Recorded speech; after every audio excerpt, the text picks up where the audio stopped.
Humphrey Partridge stood by the open door of the second bedroom. There was a smile on his lips as he looked at the empty bed. "It's all right, Mother. Just the post," Humphrey Partridge called from the bottom of the stairs, as he opened the door to the village postman. "There's a package for you, Mr. Partridge," said Reg Carter, putting his hand on the door. "From a garden center, it says on it. Roses, I think." "Yes," said Partridge, trying to close the door. "It's the right time of year for planting roses, is it?" "November?" "Yes. How's your mother?" Reg went on. He was in no hurry to leave. "Not so bad. She never seems to get any letters, does she?" "No. Well, when you reach that age, most of your friends are dead." "How old is she now?" "She was 86 last July." "That's a good age. She doesn't go out much, does she?" "No, not at all. Now, if you'll excuse me, I have to leave to catch my train to work." Partridge closed the door and called up the stairs, "Goodbye, Mother. I'm off to work." On his way to the station he stopped at the village shop to get his newspaper. "Good morning," said Mr. Denton, the shopkeeper. "How's the old lady?" "Oh, not too bad, thank you. For her age, that is." "Oh, Mr. Partridge," said Mrs. Denton, "there's going to be a meeting in the village hall on Sunday, about—" "I'm sorry, Mrs. Denton, I don't like to leave my mother at weekends. I'm at work all week, you see." He hurried away. "He lives for his old mother," said Mr. Denton. "Well," said his wife, "she probably won't live much longer. She's been in bed ever since they moved here." "And how long ago was that?" 3 years. 3 or 4. I don't know what he'll do when she dies. Someone told me that he was talking about going to live in Canada." "Well, I expect she'll leave him some money." When Mrs. Denton expected something, everyone in the village soon heard about it. In his office that afternoon, Partridge was getting ready to go home when the telephone rang. Mr. Brownlow wanted to see him. He hurried to his employer's office. "Humphrey, come in and sit down." Partridge sat on the edge of a chair. He was going to miss his train. Mr. Brownlow said, "You know I intended to go to Antwerp next week, for the meeting." "Yes. Well, I've just heard that I must go to Rome tomorrow. Parsons is ill and I'm taking his place. So I'd like you to go to Antwerp on Monday." "Me? But what about Mr. Potter? He has a more responsible position in the company." "He's too busy. It will be good experience for you. So I'll ask my secretary to change the tickets." "No, Mr. Brownlow. You see, it's rather difficult." "What's the problem?" "It's my mother. She's very old and I look after her." "Oh, it's only for 3 days, Humphrey. And this is important." "I'm sorry. It's not possible. My mother." There was a pause. Mr. Brownlow was looking annoyed. "All right, then. You can go now, or you'll be late for your train." Partridge looked at his watch. "I think I can just catch it if I hurry." "Oh, that's great." His employer gave a cold smile. "Mother, I'm home. It's exactly 6:35. I had to run for the train, but I caught it." Humphrey Partridge hurried up the stairs, went past his own bedroom and stood by the open door of the second bedroom. There was a smile on his lips as he looked at the empty bed. It was Monday morning, and Partridge was making his breakfast. He turned on his cooker and prepared to boil an egg. It was an old cooker, but it still worked well. He looked out of the kitchen window with satisfaction. During the weekend he had dug the garden and planted all the roses. The doorbell rang. It was Reg Carter, the postman, with a big package in his hand. "Sorry, I couldn't get this through the letterbox." Partridge could see that it contained more information about Canada. He would enjoy reading that on the train. "Oh, and there's this letter, too. But nothing for the old lady. Is she all right today?" "Fine, thank you." Partridge managed to shut the door behind the postman. He opened the letter. When he saw what was in it, he sat down at the bottom of the stairs, feeling weak with shock. He had won a large sum of money in a competition.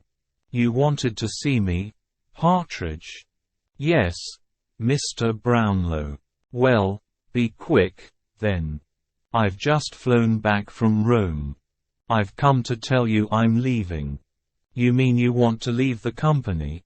"This is sudden." "Yes, I'm going abroad. To Canada, with my mother." "Well, you can go in a month. I need a month's notice." "Is it possible for me to go sooner?" Mr. Brownlow suddenly lost his temper. "Yes. Go today." Partridge got home before lunch, feeling pleased. He had telephoned a man who had agreed to sell the house for him, and he had completed the forms necessary for living in Canada. He opened his front door and called out, "Hello, Mother. I'm home." He stopped suddenly as he saw Reg Carter coming out of his kitchen. "Good God! What are you doing here?" "I was passing the house, and I saw the smoke." "How did you get in?" "I had to break a window. I've called the police." I explained it all to Sergeant Wallace. Partridge's face was white. "Explained what?" "About the fire. There was a fire in your kitchen. You left the cooker on, and the curtains were on fire. I was thinking of your mother upstairs, not able to move. So I put the fire out." "Oh, thank you. That was very good of you. Then I wanted to see if she was all right. I went upstairs. All the doors were closed. I opened one, your room, I think. Then I opened another. There was a bed there. But there was no one in it. No. There was no one anywhere. The house was empty." "Yes." The postman stood there, looking at him. "I thought that was rather strange, Mr. Partridge. You told us your mother lived here." "She does. I mean she did. She died." "Died? When?" "You said this morning when I asked." "She died 2 days ago." His face was red now. "I'm sorry. I can't think straight. It's the shock, you know." "I see," Reg Carter said quietly. "Well, I must go now." It was about a week after the fire. Of course, Reg Carter had talked to Mr. and Mrs. Denton, and they had talked to almost everyone who came into the shop. Sergeant Wallace, the village policeman, had heard a lot of strange stories about Humphrey Partridge. So now he had decided to go and talk to him himself. Partridge opened the door slowly, and the sergeant went straight into the sitting room. It was full of boxes. "You're packing your books, I see, Mr. Partridge. When are you going to Canada?" "In about a month. And you're going to buy a house there, I hear." "Yes. You're going alone? Your mother's not with you now? No. She died. Yes. That's what I want to discuss. As you know, this is a small place, and most people take an interest in other people's business. I've been hearing some strange things about you. People are saying you killed your mother to get her money. That's stupid. It's not true. Perhaps. Let me ask you a few questions.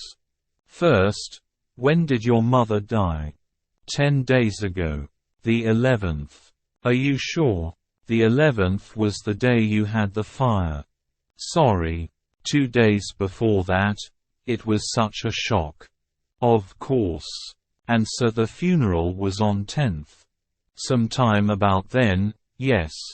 It's strange that none of the local funeral directors know anything about it. I used someone from town.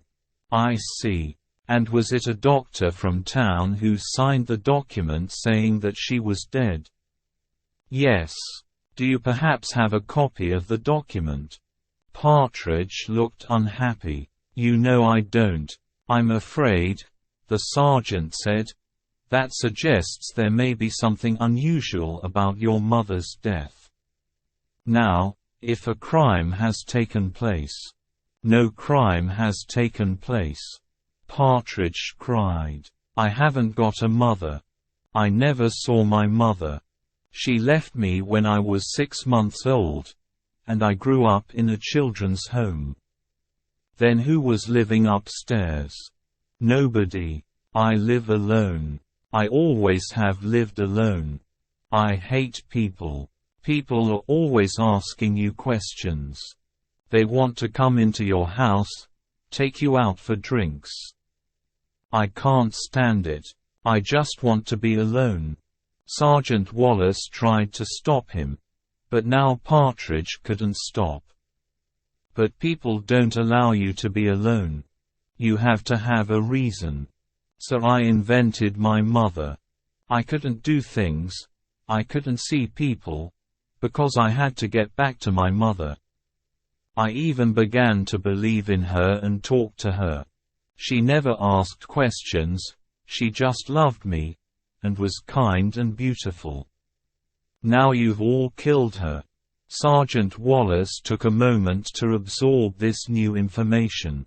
So you're telling me, there never was any mother. You didn't kill her, because she wasn't here. And how do you explain that you suddenly have enough money to go to Canada and buy property? I won a competition. I got the letter on the morning of the fire. That's why I forgot to turn the cooker off. I was so excited. I see. Sergeant Wallace got up and moved across to the window. You've been digging the garden, I notice. Yes. I put those roses in. You plant roses when you're going away. A few days later, there was exciting news in the village. Partridge had been put in prison. And the police had dug up his garden and taken up part of the floor in his house. But they hadn't found a body. Then the news came that he had been freed. It seemed that his strange story to Sergeant Wallace was true.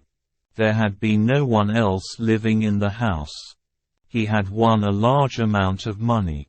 And Partridge's mother was living in Liverpool, and had been in trouble with the police on several occasions. Partridge came back to his house and continued preparing for his move to Canada. 2 days before he was going to leave, in the early evening, someone rang his doorbell. It was December, dark and cold. All the villagers were inside their houses. He did not recognize the woman standing on the doorstep. She was dressed in the clothes of a young woman, but her face was old. "Hello, Humphrey," she said. "Who are you?" He held the door, ready to close it. The woman laughed. "No, I don't expect you to recognize me. You were very young when we last met. You're not. Yes, I am. Don't you want to give your mother a kiss? She pushed her painted face towards him, and Partridge stepped back into the hall. The woman followed him in. She looked at the packing cases. Of course, you're going away. Canada, is it? I read about it in the paper. I read about the money, too. What do you want? Said Partridge. I've just come to see my little boy. I was thinking, perhaps you should help your poor old mother now. You never did anything for me. You left me. That was a long time ago. Now I want you to look after me in my old age. Why don't you take your old mother to Canada with you? But you aren't my mother. He spoke quietly. Oh yes, I am, Humphrey. My mother is beautiful and kind. She is nothing like you. You are not my mother. His hands were on her shoulders, shaking her. I'm your mother, Humphrey. She was laughing at him. His hands moved to her neck to stop her words. They became tighter and tighter as he shook her. He opened his hands, and the woman's body fell to the floor. Her mouth opened and her false teeth dropped out. Next morning Humphrey Partridge went to the police station to see Sergeant Wallace. Good morning, Mr. Partridge. What can I do for you? Sergeant, about my mother. I just wanted to tell you that I did kill her. Oh yes, and then you buried her in the garden. Yes, I did. Fine. I'm telling you I murdered someone, Partridge said. Listen, Mr. Partridge, said the sergeant. I'm very sorry about what happened, and you can have a little joke if you like. But now I have other things to do, so. You mean I can just go? Do. Please. To Canada? Anywhere you like. All right. Then, I'll go. He left the police station. Outside, Humphrey Partridge took a deep breath of air, and smiled. Right, Mother. We're going to Canada, he said.